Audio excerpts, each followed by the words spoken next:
Pero kung bago ka pa lang sa aking channel, paki-like, share, and click the subscribe button and the notification bell para lagi kayong updated sa mga parating ko pang uploads.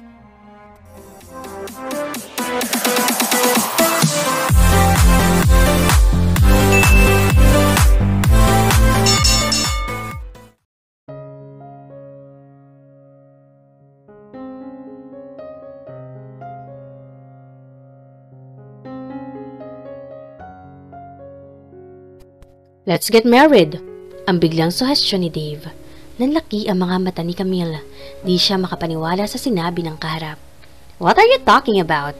Ang takang tanong ni Camille. It's a win-win situation for us. Just think, it will be easier and saves us from the inconvenience na magsampa pa tayo ng kaso sa isa't isa for the child custody. Mukha namang wala sa ating dalawang gustong mag-give up sa baby. Ang paliwanag ni Dave. Hindi sumagot si Camille. Maging asawa niya, ni Dave Alvarez ang kilalang playboy, hindi niya yata kayang makasama sa iisang bahay ang taong kinamumuhian niya dahil sa pang-iwan nito sa kanyang bunsong kapatid. O dahil ba sa hindi niya kaya ang kakaibang karisma na hatid ng lalaking ito sa kanya? Camille thought. Nakita ni Dave ang pag-aalinlangan sa mga mata nito. Ipinulupot nito ang mga braso sa dibdib, sumandal sa sandalan ng upuan at ngumiti sa kanya. You don't have to worry, Miss Camille Garcia. You're not my type.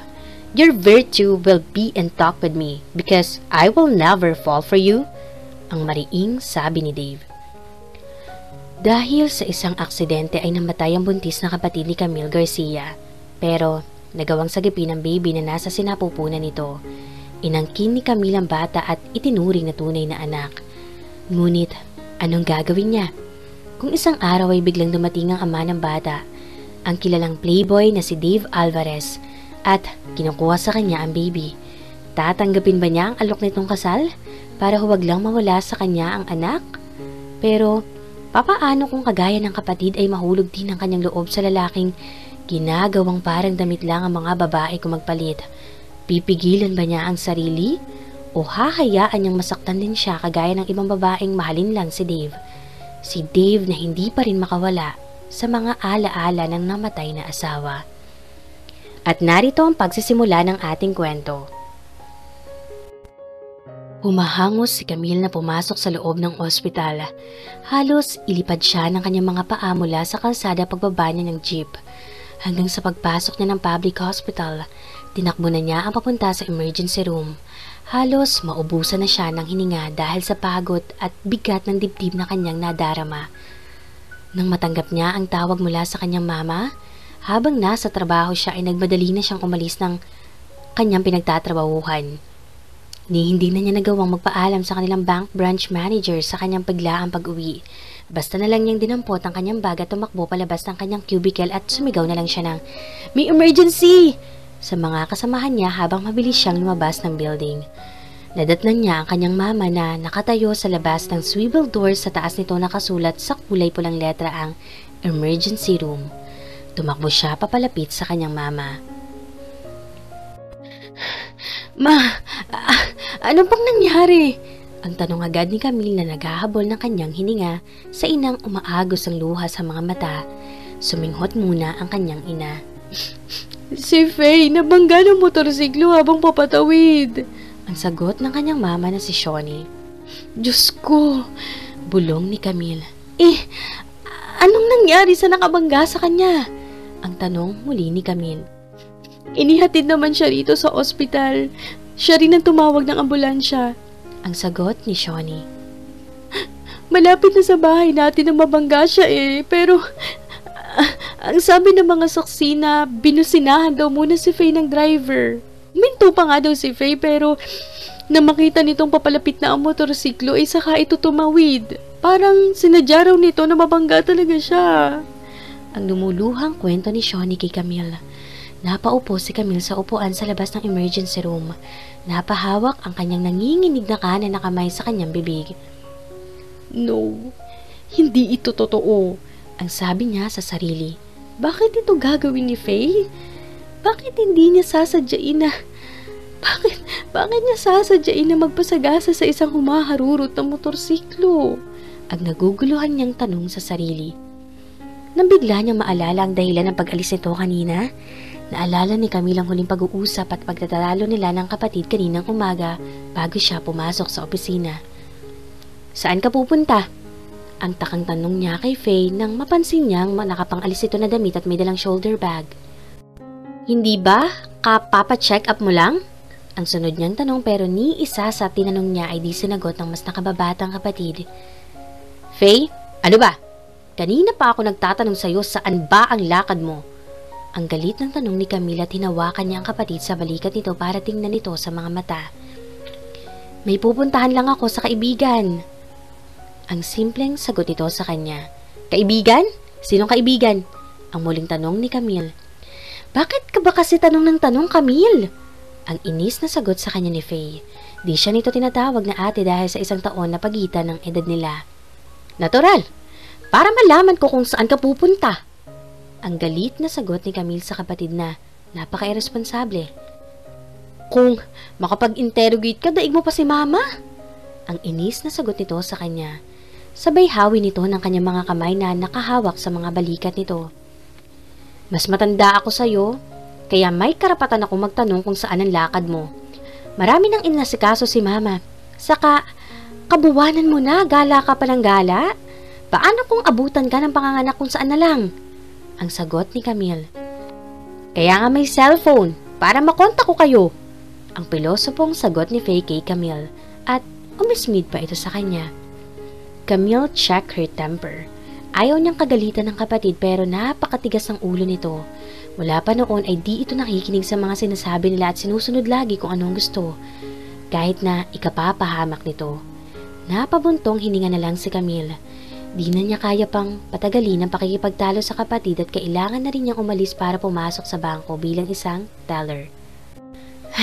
Okay, tatawagan kita every 30 minutes at huwag kang magpagabi, Faye. Please lang. Huwag na huwag mong pag-aalalahanin si mama. Ang bili ni Camille sa kapatid. Oo na, sige na. Ang tanging sagot nito sa kanya na may tono pa ng pagkainis. At iyon ang huling mga salitang narinig niya sa kapatid.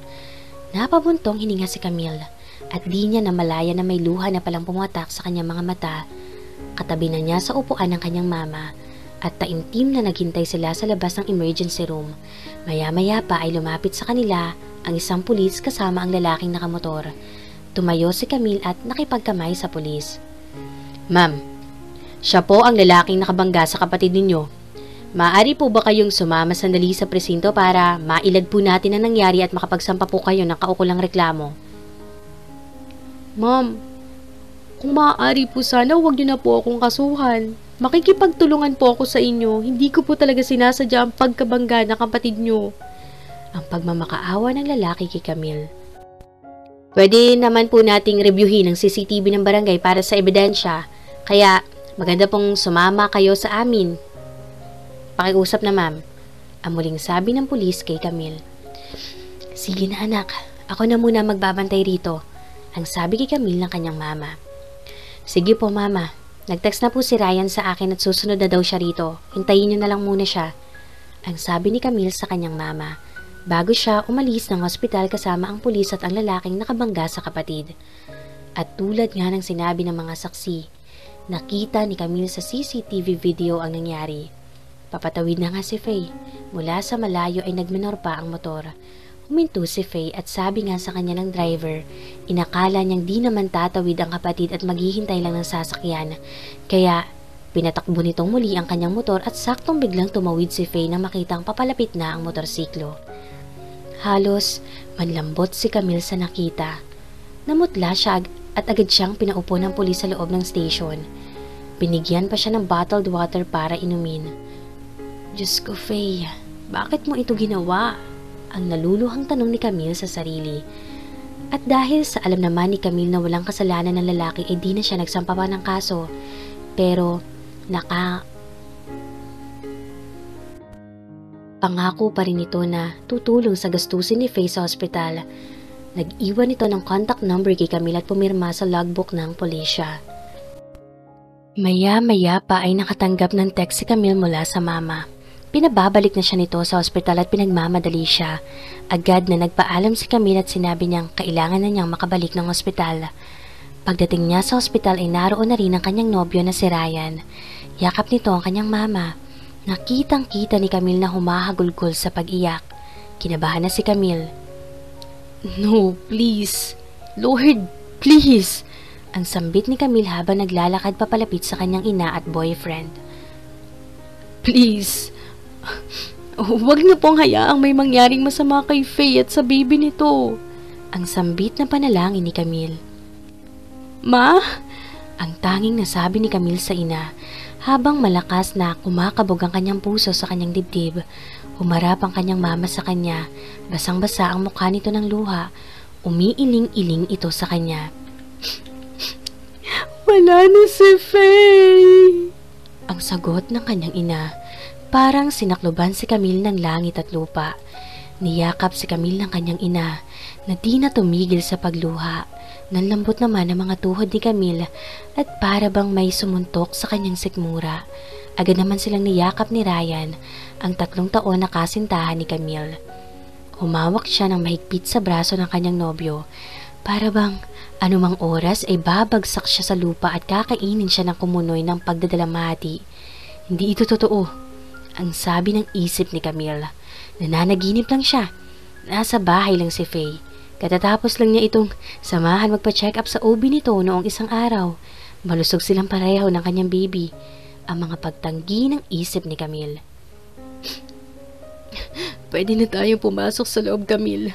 Di ko lang talaga kinaya kanina dahil..." Natigilan ang mama niya. "Hindi ko talaga kaya." At muling humagulgol si Shawnee, ang mama ni Camille. Nang marinig ito ni Camille ay pilit niyang pinigilan ng luha. Kailangan siya ng ina. Kailangan niyang magpakatatag para dito. Hinawakan niya ang kamay ng kanyang mama at ganoon din naman ang kamay ni Ryan. Sabay-sabay silang 3 na pumasok sa loob ng ER. Sa isang sulok, agad nilang nakita si Faye. Nakakumot ito hanggang sa kanyang dibdib. "Faye, tulog ka lang, hindi ba?"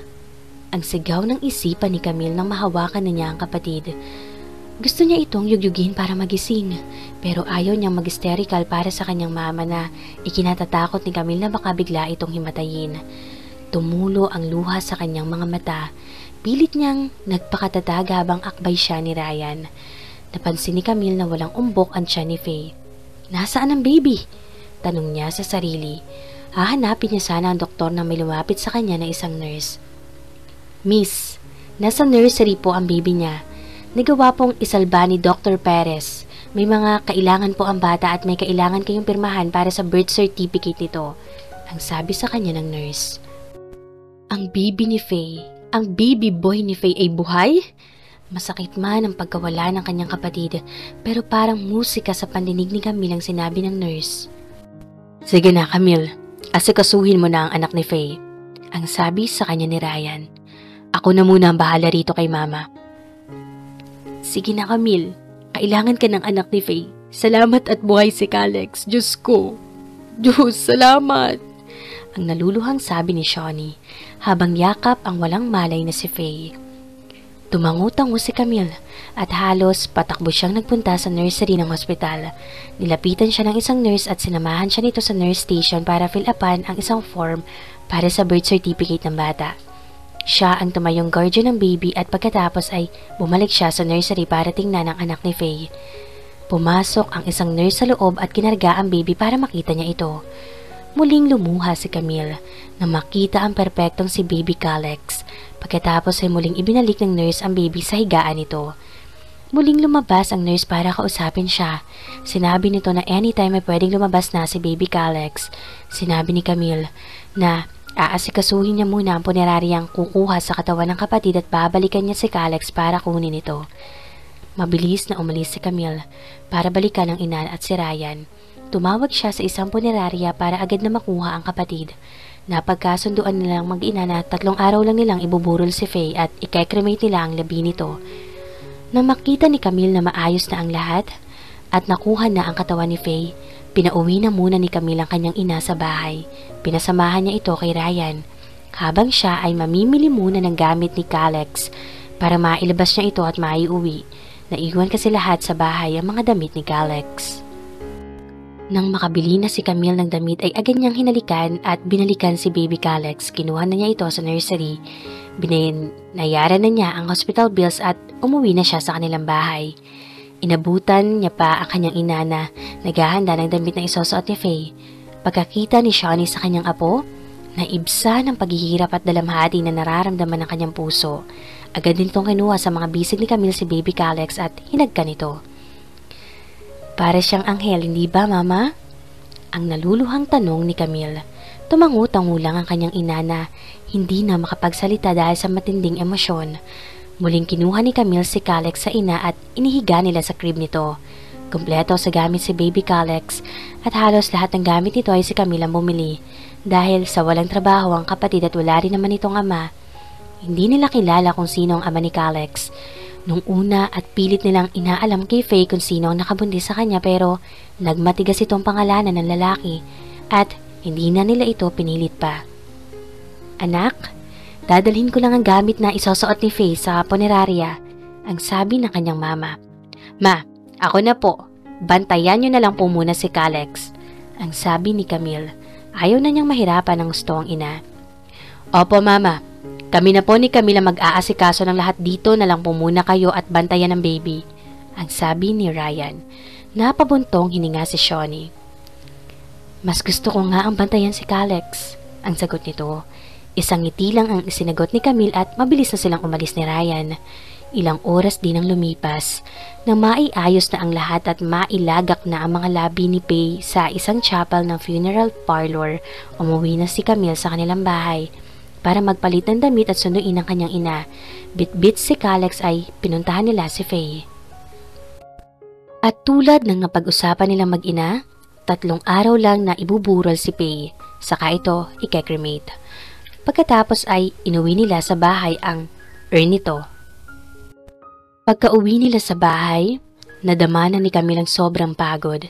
Pero nang kargahin niya si Calex at titigan ang malaanghel nitong mukha ay nawalang bigla ang pagod na kanyang nadama. Hinagkan niya ang malambot nitong pisngi at inamoy ito. Nadatnan siya ni Ryan sa ganong sitwasyon. Nilapitan siya nito at niyakap, saka hinalikan ang pisngi ni Camille. Ako na magiging mami mo, ang bulong ni Camille. Siyempre, kailangan niya ng daddy, ang pabulong na sagot ni Ryan. Tinignan ni Camille ang mga mata ni Ryan and he nodded at her. Bakit? Di tayo magpakasal para maging daddy na niya ako, ang sabi ni Ryan. Seryoso ka ba? Ang di makapaniwalang tanong ni Camille. Mukha ba akong nagbibiro? Ang natatawang tanong ni Ryan sa kanya. Isang luha ang pumatak sa mga mata ni Camille and she nodded her head vigorously. Gusto ko yan, ang naluluha niyang sagot. Hinagkan ni Camille ang mga labi ni Ryan habang karga sa mga bisig niya si baby Calex. Sa kabila ng pagdurusa at kalungkutan nila, ay may kasiyahang naghihintay para sa kanila ni baby Calex. Aariin niya itong tunay na anak at walang ibang makapaghihiwalay sa kanila nito, ang sabi ni Camille sa sarili.